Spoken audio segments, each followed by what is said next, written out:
Bem-vindos ao programa Falando de Livros, nosso canal do YouTube da Editora Sinodal. Obrigado por você que está assistindo esse vídeo e quero dizer para você que você é bem-vindo nesse momento. Espero que você goste do que nós temos hoje para conversar aqui com o professor Varros. Eu sou Eliseu Cunha, da Editora Sinodal, e é uma alegria muito grande estarmos juntos mais uma vez. Está conosco, então, o professor Varros, da Faculdade Zeste. Professor Varros, uma palavra de saudação para os nossos ouvintes, para aqueles que estão nos assistindo agora. É uma satisfação estar com vocês, poder me comunicar com vocês, estar apresentando também este trabalho. Uma satisfação muito grande. Muito obrigado. Inicialmente, eu gostaria de apresentar para vocês o professor Wilhelm Varros.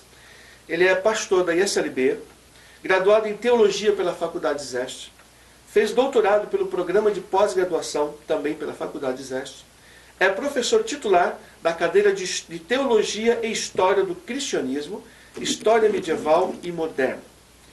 É membro também da CEOL, Comissão Editorial das Obras de Lutero. Atualmente, o professor Varros é reitor das Faculdades Zestes. Professor, mais uma vez, é uma alegria muito grande estar aqui conosco. Para a gente começar, então, o nosso bate-papo sobre o teu livro, História e Teologia da Reforma, qual foi o objetivo, né? Por que escreveu esse livro? Quais foram os teus objetivos? O que estava no teu coração, na tua mente, quando pensou em produzir essa obra? Bom, muito obrigado mais uma vez. Quando eu planejei, pensei sobre esta obra, percebi que precisávamos uma obra que pudesse introduzir o leitor na história e na teologia da Reforma. E é nessa perspectiva também que o título do livro quer expressar os, digamos, dois objetivos principais que estão expostos nesse livro. Uma vez, introdutoriamente, apresentar a história naquele contexto da Reforma e, introdutoriamente, também apresentar a teologia dos reformadores, dos principais reformadores do século XVI. Perfeito, perfeito. Nós temos algumas temáticas nesse livro, em alguns capítulos. Ali o professor trata, por exemplo, da fé, santificação e justificação, né? O que Lutero diria à igreja hoje, né, dentro desse contexto que nós estamos vivendo? Né? A igreja está se afastando dos valores da reforma, a igreja está firme. Como é que o professor, que é um estudioso, inclusive de Lutero, dos escritos de Lutero, né, dentro da comissão também que faz as obras de Lutero, como é que o professor vê hoje, né, a igreja nesse sentido? Como é que nós estamos dentro dessa questão? Fé, santificação, justificação e demais doutrinas, né, bíblicas. Sim.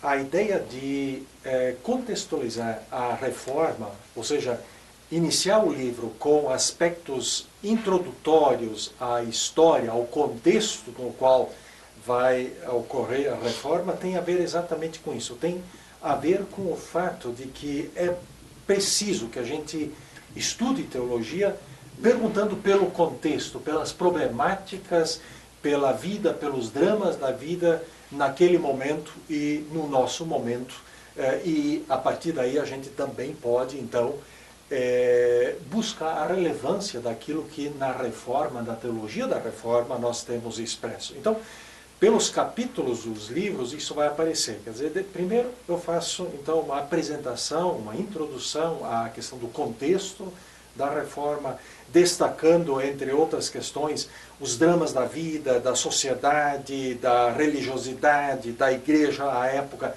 mas também os protestos que já à época surgiram, que se manifestaram, por exemplo, através de João Wycliffe, através de João Hus e outros.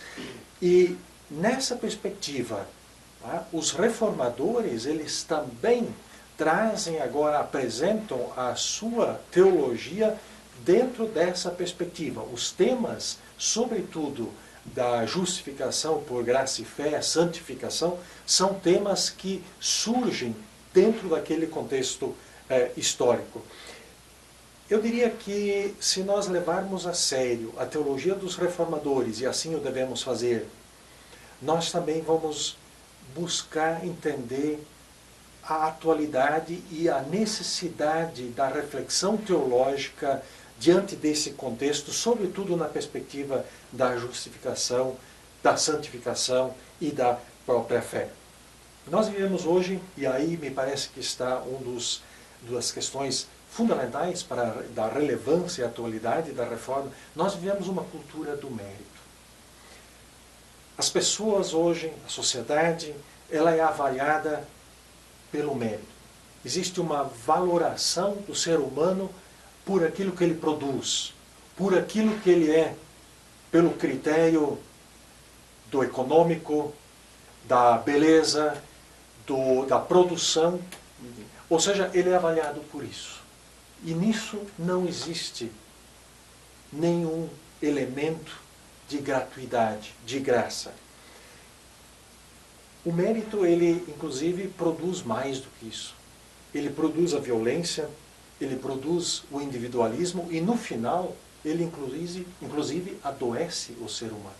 E nessa perspectiva, a teologia da justificação, ela se apresenta como uma teologia em que o ser humano, antes de mais nada, deve encarar a sua própria existência e a existência do outro em perspectiva de gratuidade. Ele não é tornado justo pelos seus próprios méritos, mas ele é, antes de mais nada, reconhecido por Deus, porque ele é criatura, feito à imagem e semelhança de Deus. É por isso. Então, é gratuidade. Tudo começa com a graça.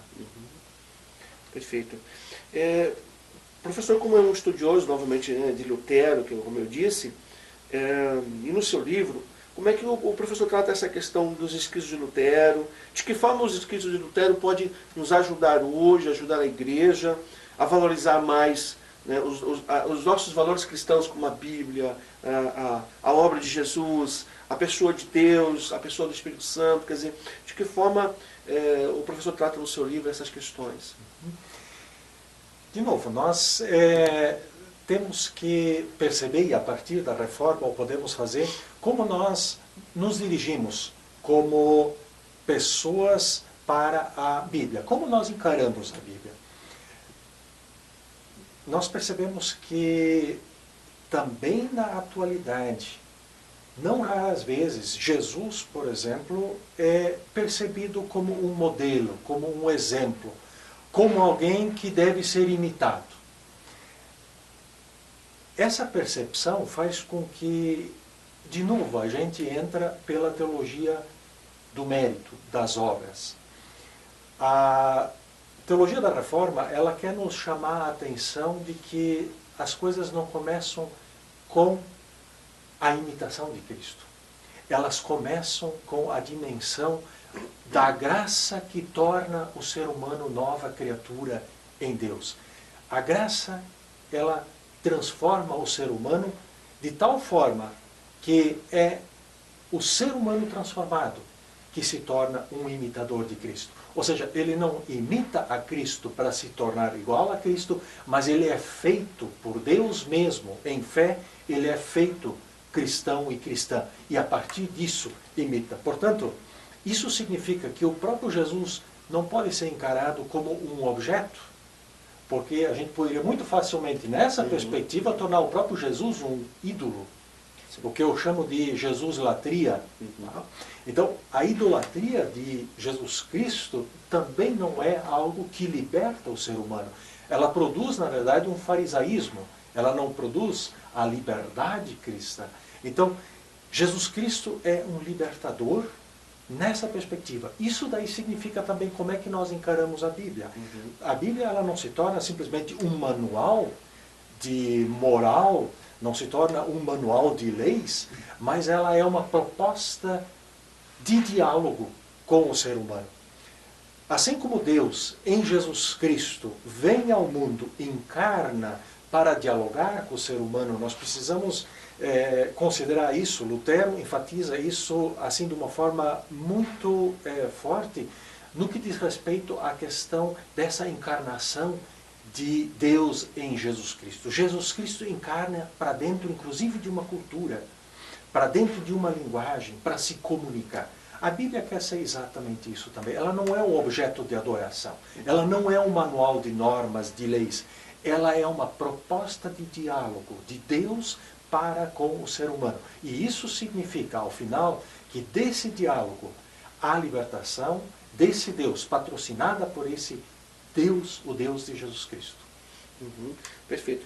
Dentro desse contexto, professor, a gente está vendo, por exemplo, uma proliferação muito grande de pequenas igrejas, né, pequenas portinhas que se abrem aqui e ali, em todos os lugares. Há uma confusão na sociedade, uma confusão religiosa, uma confusão ideológica, até dentro do próprio meio cristão, de doutrinas, né?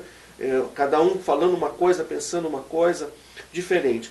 E parece que as igrejas históricas, nesse momento, elas perdem um pouco do brilho e esse movimento parece que ele aparece mais forte. E aí veio a pergunta, né?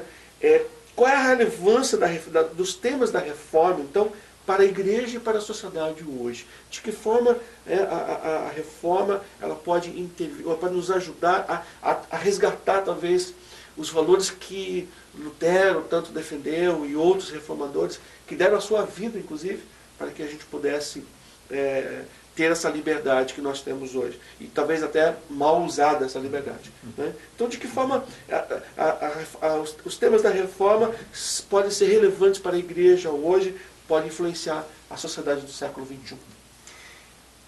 Acho que o princípio afirmado com tanto zelo, com tanta ênfase pelos reformadores, precisa ser resgatado.